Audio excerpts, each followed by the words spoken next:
AC education बायोबॉटनी YouTube channel में आपका हार्दिक स्वागत एवं हार्दिक अभिनंदन है दोस्तों। Good evening. आज हम चर्चा करेंगे महत्वपूर्ण विज्ञान के महत्वपूर्ण क्वेश्चनों के बारे में। तो सर्वप्रथम हम वस्तुनिष्ठ प्रश्न की बात करते हैं। कंपटीशन में वस्तुनिष्ठ क्वेश्चन है वो पूछे जाते हैं। तो सर्वप्रथम हम बात करते हैं कार्य का मात्रक है। तो कार्य का मात्रक क्या है? जूल, न्यूटन, वाट, डाइन। यह क्वेश्चन कंपटीशन में बहुत बार पूछा गया, तो इसका सही आंसर है ए, जूल। आगे हम बात करते हैं मित्रों, प्रकाश वर्ष इकाई है। दूरी की, समय की, प्रकाश तीव्रता की, द्रव्यमान की। तो इसका सही आंसर है दूरी की। एम्पियर मात्रक है तो दोस्तों प्रकाश तीव्रता का, विद्युतावेश का, विद्युत धारा का, चुंबकीय क्षेत्र का। तो इसका सही आंसर होगा विद्युत धारा का। आगे हम बात करते हैं मित्रों, निम्नलिखित में से समय का मात्रक नहीं है। अधिवर्ष, बी चंद्रमा, सी प्रकाश वर्ष, डी इनमें से कोई नहीं। इसका सही आंसर होगा सी प्रकाश वर्ष। पार्स एक इकाई है दूरी की, समय की, प्रकाश की, चमक की, चुंबकीय बल की। तो इसका सही आंसर होगा ए, दूरी की। आगे हम बात करते हैं मित्रों, निम्नलिखित में से कौन सा एक सुमेलित नहीं है? डेसिबल ध्वनि की प्रबलता की इकाई, अश्व शक्ति की इकाई, समुद्र मील दूरी की इकाई, सेल्सियस उष्मा की इकाई। तो इसका सही आंसर है डी, सेल्सियस उष्मा की इकाई नहीं होता है। आगे हम बात करते हैं, ल्यूमेन किसका मात्रक है? ज्योति तीव्रता का, ज्योति फ्लक्स का, ए एवं बी दोनों का, इनमें से कोई नहीं। तो इसका सही आंसर होगा दोस्तों ल्यूमेन किसका मात्रक है? ज्योति फ्लक्स का है। आगे हम बात करते हैं दोस्तों, दाब का मात्रक है पास्कल, डाइन, अर्ग, जूल। तो इसका सही आंसर होगा मित्रों ए, पास्कल।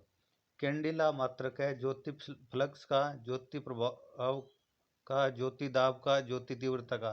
तो इसका सही आंसर होगा ज्योति तीव्रता का। ये क्वेश्चन कंपटीशन में बहुत बार पूछा गया है कि कैंडिला मात्रक किसका है, तो ज्योति तीव्रता का। आगे हम बात करते हैं मित्रों,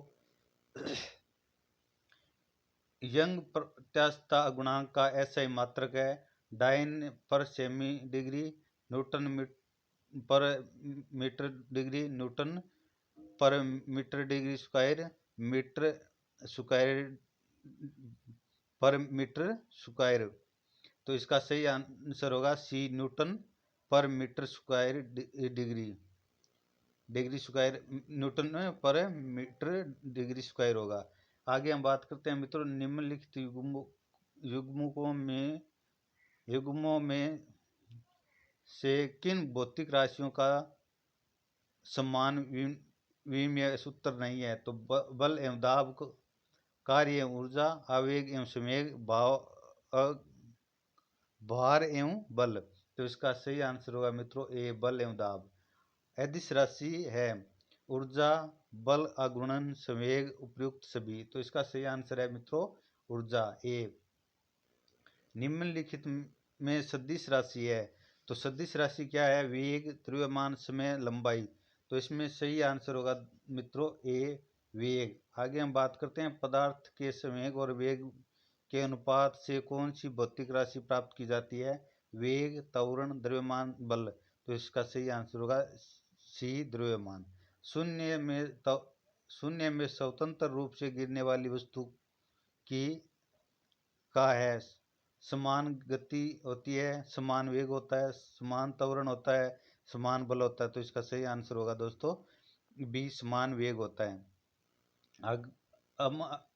आगे हम बात करते हैं मित्रों, जब 2 kg वाले द्रव्यमान पर 5 N का बल लगाया जाता है तो उत्पन्न होने वाला त्वरण होगा 2.5 मीटर पर सेकेंड स्क्वायर, 2.5 मीटर पर सेकेंड, 2.5 मीटर पर सेकेंड, 25 मीटर पर सेकेंड स्क्वायर। तो इसका सही आंसर होगा मित्रों ए, 2.5 मीटर पर सेकेंड स्क्वायर। किसी भी स्तर या गतिशील वस्तु की स्थिति और दिशा में तब तक कोई परिवर्तन नहीं होता है जब तक उस पर कोई बाह्य बल सक्रिय न हो। यह है न्यूटन का गति विषयक प्रथम नियम, न्यूटन का गति विषयक द्वितीय नियम, न्यूटन का गति विषयक तृतीय नियम, गैलीलियो का गति विषयक नियम। तो इसका सही आंसर होगा ए, न्यूटन का गतिक विषयक प्रथम नियम। अब आगे हम बात करते हैं मित्रों, रॉकेट के सिद्धांत पर कार्य करता है। रॉकेट किस सिद्धांत पर कार्य करता है? ऊर्जा संरक्षण पर, बर्नौली प्रमेय पर, एक अवोगाद्रो परिकल्पना पर, संवेग संरक्षण पर। तो इसका सही आंसर होगा डी, संवेग संरक्षण। अश्व यदि एकाएक चलना प्रारंभ कर दे तो अवरोही के गिरने की आशंका का कारण है। अश्व यदि एकाएक चलना प्रारंभ कर दे तो अश्वारोही के गिरने की आशंका का कारण है जड़त्व आघूर्ण, द्रव्यमान का संरक्षण नियम, विश्राम जड़त्व, गति का तीसरा नियम। तो इसका सही आंसर होगा दोस्तों सी, विश्राम जड़त्व। आगे हम बात करते हैं मित्रों, चलती हुई बस जब अचानक ब्रेक लगाती है तो उसमें बैठे हुए यात्री आगे की ओर दिशा में गिरते हैं। इसको किसके द्वारा समझाया जा सकता है? सापेक्षता सिद्धांत, न्यूटन का पहला नियम, न्यूटन का दूसरा नियम, न्यूटन का तीसरा नियम। तो इसका सही आंसर होगा मित्रों बी, न्यूटन का पहला नियम। बल का गुणनफल है। बल का गुणनफल क्या है? द्रव्यमान और वेग का, द्रव्यमान और त्वरण का, भार और वेग का, भार और त्वरण का। तो बल है वो द्रव्यमान और त्वरण का गुणनफल होता है। बी इसका सही आंसर है। शरीर का वजन पृथ्वी की सतह पर सभी जगह एक समान होता है। ध्रुवों पर अधिकतम होता है, विषुवत रेखा पर अधिकतम होता है, मैदानों की तुलना में पहाड़ियों पर अधिक होता है। तो इसका सही आंसर होगा दोस्तों बी, ध्रुवों पर अधिकतम होता है। शरीर का वजन है वो ध्रुवों पर अधिकतम होता है। आगे हम बात करते हैं मित्रों, किसी मनुष्य का भार पृथ्वी पर यदि 600 N, तब चंद्रमा पर उसका भार कितना होगा? ए ऑप्शन है 6000 N, बी है 60 N, सी है 1000 N, डी है 100 N। तो इसका सही आंसर होगा डी, 100 N। पृथ्वी की सतह पर किस का भार 29.4 न्यूटन है, उसका द्रव्यमान कितना है? तो इसका सही आंसर होगा बी, 3 किलोग्राम। आगे हम बात करते हैं मित्रों, एक अंतरिक्ष यात्री पृथ्वी तल की तुलना में चंद्र तल पर अधिक ऊंची छलांग लगा सकता है क्योंकि वह चंद्रमा पर भारहीन होता है। चंद्रमा पर कोई वातावरण नहीं है। चंद्रमा तल पर गुरुत्वाकर्षण बल पृथ्वी तल की तुलना में अत्यल्प है। चंद्रमा पृथ्वी से छोटा है। तो इसका सही आंसर होगा मित्रों सी, चंद्र तल पर गुरुत्वाकर्षण बल पृथ्वी तल की तुलना में अत्यल्प होता है। ये क्वेश्चन कंपटीशन में बहुत बार पूछा गया, RRB CC 2003 में आया हुआ है। 1 किलोग्राम राशि का वजन है 1 N, 10 N, 9.8 N, 9 N। तो इसका सही आंसर होगा 9.8 N। 1 किलोग्राम राशि का वजन होता है 9.8 N। जड़त्व का गुणन वह कोणीय त्वरण का गुणनफल होता है। बल, टार्क, कार्य, कोणीय संवेग। तो इसका सही आंसर होगा दोस्तों बी, टार्क।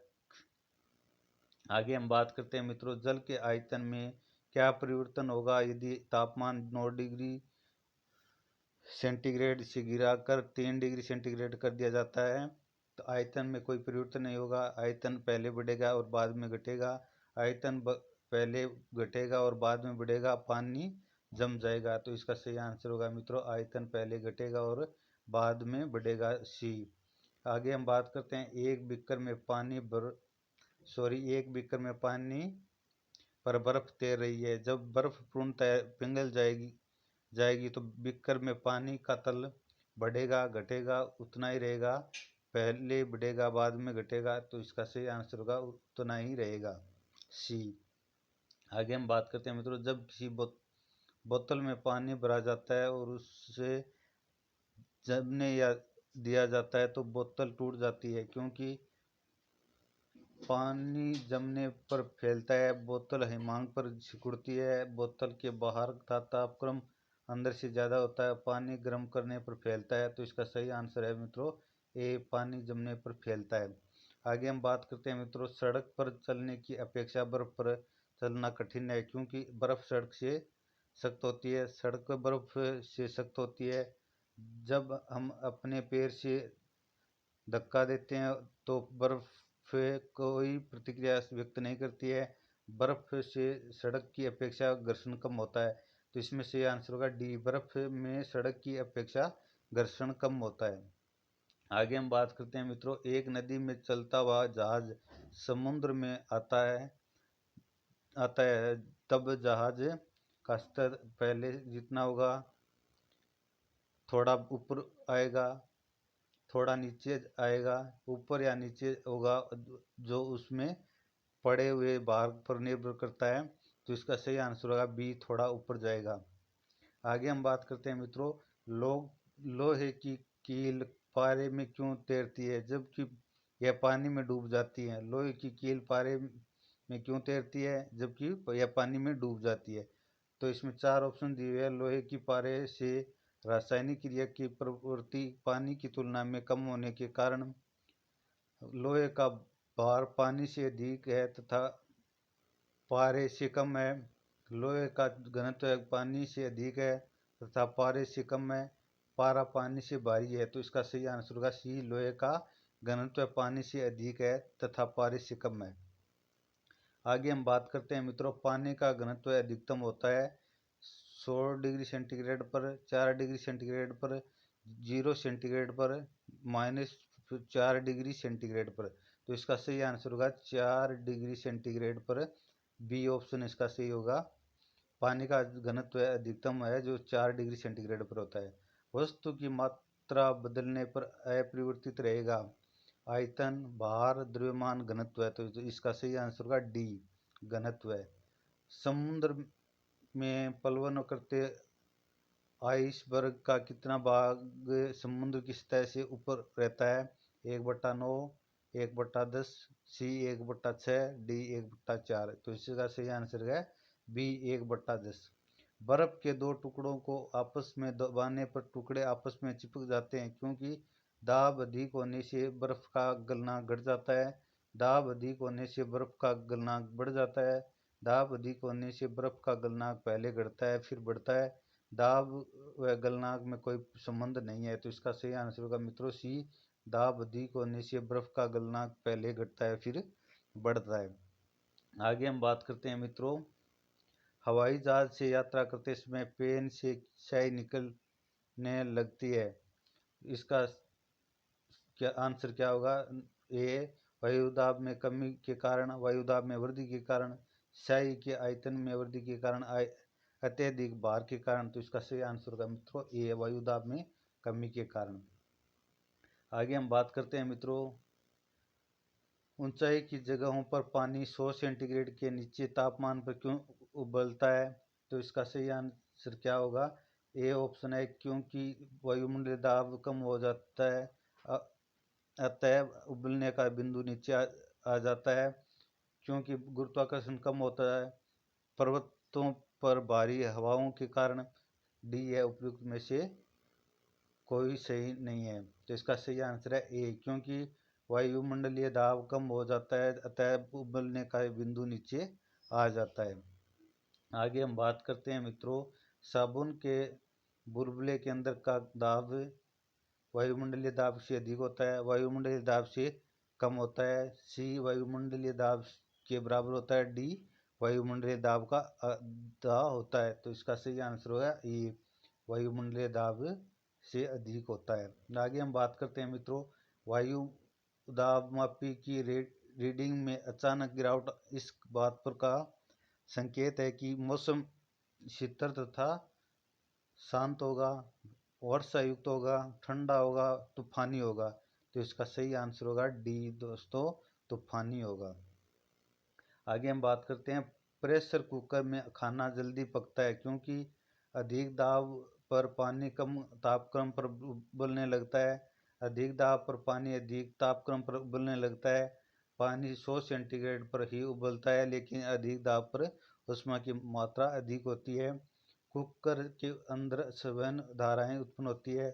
तो इसका सही आंसर होगा बी, अधिक दाब पर पानी अधिक तापक्रम पर उबलने लगता है। आगे हम बात करते हैं मित्रों, हाइड्रोजन से भरा रबड़ का गुब्बारा वायु में ऊपर जाकर फट जाता है, क्योंकि हाइड्रोजन का भार बढ़ जाता है, वायु दाब बढ़ जाता है। हाइड्रोजन का दाब घट जाता है, वायु दाब घट जाता है। इसका सही आंसर होगा डी, वायु दाब घट जाता है। सूर्य में निरंतर ऊर्जा का सृजन किस कारण होता है? नाभिकीय संलयन, नाभिकीय विखंडन, रेडियो सक्रियता, कृत्रिम रेडियो सक्रियता। इसका सही आंसर होगा ए, नाभिकीय संलयन। आगे हम बात करते हैं मित्रों, चाबी भरी घड़ी में कौन सी ऊर्जा होती है? गतिज ऊर्जा, स्थितिज ऊर्जा, सी यांत्रिक ऊर्जा, डी संचित ऊर्जा। तो इसका सही आंसर है स्थितिज ऊर्जा। घड़ी, चाबी भरी घड़ी में कौन सी ऊर्जा होती है? तो इसका सही आंसर होगा बी, स्थितिज ऊर्जा। आगे हम बात करते हैं दोस्तों, जब हम रबड़ के गद्दे वाले सीट पर बैठते हैं, वहां गद्दे पर लेटते हैं तो उसका आकार परिवर्तित हो जाता है, ऐसे पदार्थ में पाया जाता है। तो ऑप्शन ए गतिज ऊर्जा, बी स्थितिज ऊर्जा, सी संचित ऊर्जा, डी विखंडन ऊर्जा। तो इसका सही आंसर होगा मित्रों बी, स्थितिज ऊर्जा।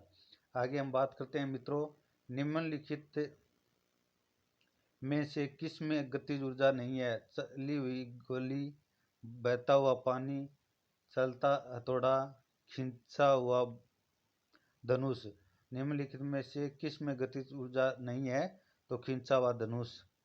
यह क्वेश्चन बहुत बार कंपटीशन में पूछा गया है दोस्तों। आगे हम बात करते हैं मित्रों, जब एक चल वस्तु की गति दुगनी हो जाती है तो उसकी गतिज ऊर्जा दुगनी हो जाती है, चौगुनी हो जाती है, समान रहती है, तीन गुनी बढ़ जाती है। तो इसका सही आंसर होगा मित्रों चौगुनी हो जाती है, बी इसका सही आंसर होगा, चौगुनी हो जाती है। आगे हम बात करते हैं मित्रों, निम्नलिखित में से कौन सा नियम इस कथन को वैध ठहराता है कि द्रव्य का न तो सर्जन किया जा सकता है और न ही विनाश? ए ऑप्शन है ऊर्जा संरक्षण का नियम, बी लेस अटेलिये का नियम, सी द्रव्यमान संरक्षण का नियम, डी प्रसारण का नियम। तो इसका सही आंसर होगा ए, ऊर्जा संरक्षण का नियम। आगे लास्ट क्वेश्चन है, साइकिल चलाने वाला मोड़ लेते समय क्यों झुकता है? साइकिल चलाने वाला मोड़ लेते समय क्यों झुकता है? तो इसमें चार ऑप्शन दिए हुए हैं। साइकिल और आदमी की गति समान होनी चाहिए वरना साइकिल फिसल जाएगी। बी, वह झुकता है ताकि गुरुत्व के अंदर आधार के अंदर बना रहे, वह उसे गिरने से बचाएगा। सी ऑप्शन है वह झुकता है ताकि वक्र मार्ग पर चलने के लिए पहियों पर दबाव डाला जा सके। और डी है वह झुकता है ताकि वक्र को और तेजी से पार कर सके। तो इसका सही आंसर होगा मित्रों बी, वह झुकता है ताकि गुरुत्व के अंदर आधार के अंदर बना रहे, वह उसे गिरने से बचाएगा। वह झुकता है ताकि गुरुत्व के अंदर आधार के अंदर बना रहे, वह उसे गिरने से बचाएगा।